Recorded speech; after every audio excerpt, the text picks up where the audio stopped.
Shalom, coming in the spirit and power of Yahweh Bahashim, Yahweh Shai Bahashim, Eka Kodash. Double honors to the apostles of Great Millstone and to the hopeful elect, pushing his word in truth and sincerity across the four corners of the earth. This lesson is going to be titled, See the Evil and Depart. Now, it's going to be a short one, but an important one nonetheless. So we're going to start off at Job 2 and 10. Job 2 and 10. But he said unto her, Thou speakest as one of the foolish women speaketh. So I'll just read up so you understand what's going on. Okay. So Job's being tested by Yahweh Shem Yahweh Shai, and Most High is using Satan to test Job by, creating bad things to happen to him, evil things. Job 2 and 7. So went Satan forth from the presence of the Lord, because he was talking to the Most High, which is Yahweh, which is why it's in capitals. And Most High gave him his orders, what he can do and what he can't do, and smote Job with sore boils from the sole of his foot unto his crown. And he took him a potsherd to scrape himself withal, and he sat down among the ashes. Then said his wife unto him, Dost thou still retain thy integrity? Curse Yahweh and die. Right? So his wife said that. The wife, Job, remember, Job was a perfect, upright man, the Most High. That's the way the Most High described Job. So you would have to have like a so-called perfect and upright wife, in a sense, right? But this is what his wife said. Then said his wife unto him, Dost thou still retain thy integrity? Curse Yahweh and die. So right there, that's a demon. Right? Because, when you get tested, it's not just going to be physical things. It's also going to be spiritual things, too. Demons are going to jump on other people. Right? And, of course, it's going to jump on your woman because she's a weaker vessel. Right? So that's a demon right there. That could have just been Satan, really, talking. Right? But he said unto her, Thou speakest as one of the foolish women speaketh. What? Shall we receive good at the hand of Yahweh, and shall we not receive evil? In all this did Job not sin with his lips? And he's right. Right? If you're going to get good things, you're also going to receive bad things, because that's the balance. Right? That's the balance. And we're not in the kingdom. Right? We're still in hell. So if we're going to receive good, we're going to receive evil, because we're in hell. Right? Now, Job was able to see that because Job was circumspect. Job was an owl. Job was a dragon. He was an owl or a dragon. I don't know if he was a dragon, but I know he was at least at the level of an owl because he could see what was going on. He knew this is a demon. He knew he was being tested, right? And he could see it very clearly. That's why he said what he said, right?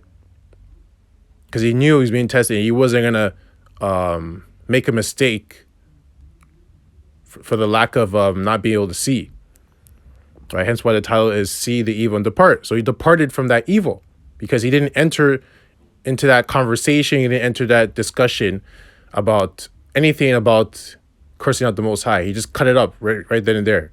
He did checkmate move, right? Because when evil comes, you have to be able to see it, and maneuver around it or avoid it.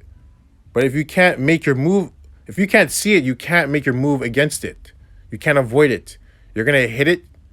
You're going to crash into it. You're going to fall into its trap. Just because you can't see, which is why seeing is very important, right? If an owl couldn't see in the dark, he would crash into trees and hurt himself, right? But owls can see in the dark. Job 30 and 24. Howbeit he will not stretch out his hand to the grave. Slacker 26. When I looked for good, then evil came unto me. And when I waited for the light, there came darkness. Right? So that's what happens. Sometimes you're looking for good things to happen, but then, bad things happen. Right? And, when you wait for the light, comes darkness. So it's all about balance, right? It's all about balance. But to know why that's happening, you would have to understand the wicked side or the evil side, to know how it operates, to know when it comes what it is that's coming at you. Because if you don't even know how the other side operates, you can think it's the righteous side and fall into that trap. Meanwhile, it's the wicked side and you're screwed, right? So you have to be able to see, right, and discern between things. right? And this is what happens sometimes. Sometimes you haven't even really done anything, and bad things just happen.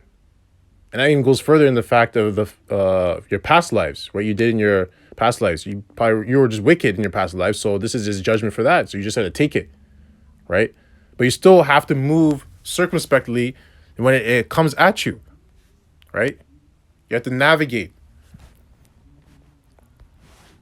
And the best navigation we have is the scriptures, through Yahweh Bahashem Yahushai, Bahashem Rakakwadash. 34 and 14. Depart from evil and do good, seek peace and pursue it. So depart from evil. How do you depart from evil? You have to see it. It's like you're driving on the road and you're speeding at night without any lights on, and there's other cars on the road. And let's say the other cars don't have the lights on too. If you can't see those cars, how are you supposed to avoid them? Right? So you need to turn your lights on so you can see. Even if they don't have their lights on, at least you can see them so you can still avoid, right? And the next step is to slow down, to stop speeding, because you don't need to speed. You're going over the speed limit. So slow it down. Control it, what you're doing, right? But the point is that if you can't see evil, you can't depart from it, right? And you can't do the good. Because how are you going to do the good if you can't even see the evil? And how do you even know what the good is if you can't even see? Right? You get confused in thinking evil is good and good is evil. Just because you can't see. That's how seeing is so important. So we're going to go to Ephesians 5 and 15. Ephesians 5 and 15. See then that ye walk circumspectly, not as fools, but as wise, right? So circumspectly. Let's go into the etymology. Oh, don't got to open. Circumspect. Cautious, wary, literally looking about on all sides, right? Guarded, well considered, look around, take heed. Because circum means circle, right? And then spect means to look, like spectacles, right? It means to look. So looking all around you. So, right? And another word for that could be paranoia, right? Even people that are paranoid, they're just constantly in that circumspective state, but they go too far with it, right? Because it's not balanced. But you can still be on the other side, the balanced side of being circumspect, or called paranoid, where it's in balance, where you're checking everything, you're very cautious, you're very aware, but you don't let it go too far, because you understand that Most High still is still the ruler, right? He rules in the kingdom of men. So you still have to put your hands and have faith in the Most High, but you still have to be cautious and aware of what you're doing. You got to see, right? To be circumspect, you have to see. That's actually what it means, right?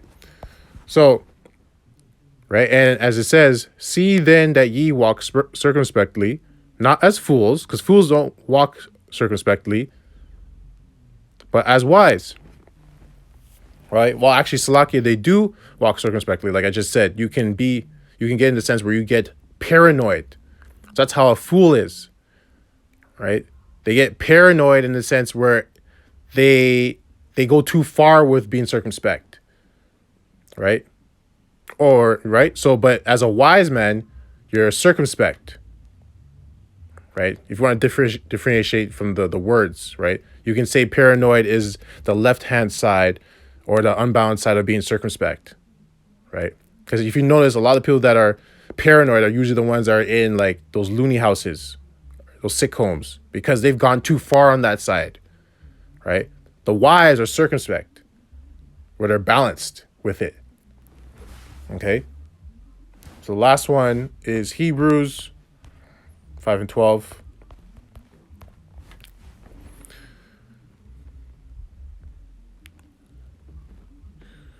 And yeah.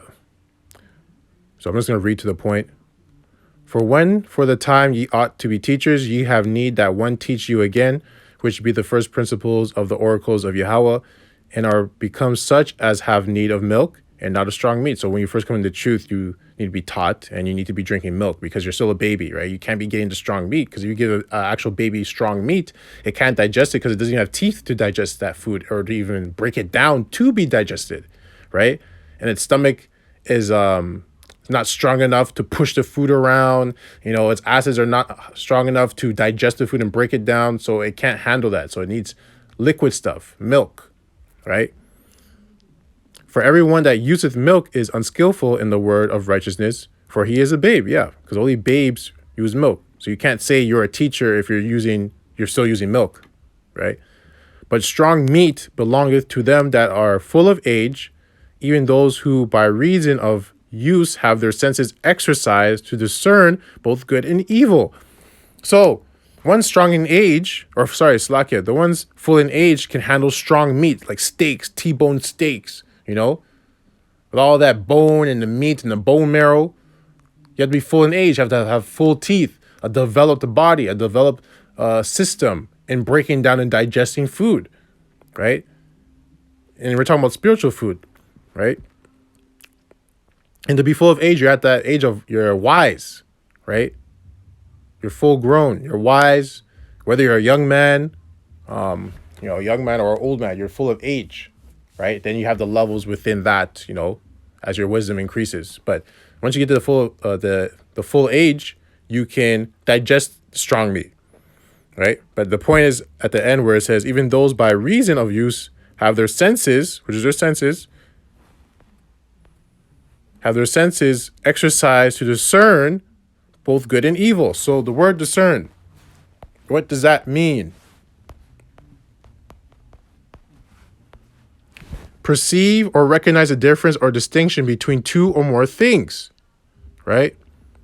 With the eyes, see distinctly, behold, perceive rationally, understand, separate, by sifting, to separate, set apart, divide, distribute, distinguish, perceive.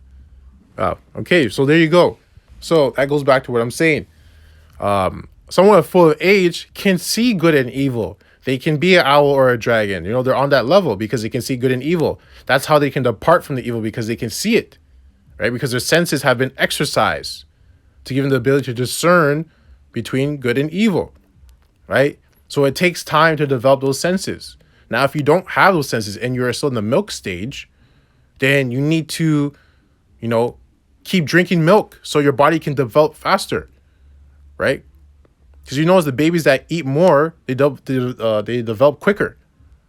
The ones that don't eat as much, they develop slower, and that's even just in real life. Like, in the real world, the babies that eat more, their bodies, their senses, their bones, their hair, their teeth, they grow faster than the other babies, right? And then you notice that certain people have like health problems, or their systems are not as developed, is because if you go back to when they were a kid, they didn't really eat that much. They're very it was hard to get them to eat and things like that. So you can't be that baby because you don't have time to be like that. So you need to eat. In this sense, you need to drink your milk, take your nourishment constantly, because the milk is easy to digest. It's quick. It absorbs quick. It's in liquid form, right? And keep doing that till you start to develop some teeth, and maybe you can get some, little bit of some fruits here and there. Then you start to gain older, and then you can start chewing on the meat. So that's it on that. The point has been made. I hope this lesson was edifying to the hopeful elect. I'd like to close out by saying, Ka halal Yahweh, Bahashim, Yahweh Shai, Bahashim, Rekah Kodash. Double honors to the apostles of Great Millstone and to the hopeful elect pushing his word and truth and sincerity across the four corners of the earth. Death and destruction to his wicked kingdom and the 2/3 as well. Kwam Yasharallah, Abad Babal, Shalom.